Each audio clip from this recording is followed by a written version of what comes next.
شروع اللہ کے نام سے جو بڑا مہربان اور نہایت رحم والا ہے۔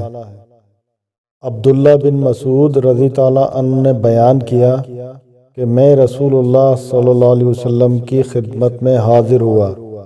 آپ کو شدید بخار تھا۔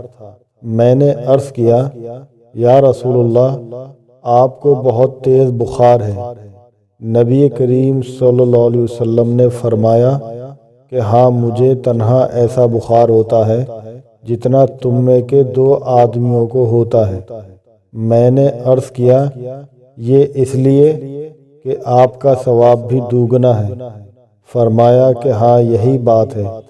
مسلمان کو جو بھی تکلیف پہنچتی ہے، کانٹا ہو یا اس سے بھی زیادہ تکلیف دینے والی کوئی چیز، تو جیسے درخت اپنے پتوں کو گراتا ہے، اسی طرح اللہ پاک اس تکلیف کو اس کے گناہوں کا کفارہ بنا دیتا ہے۔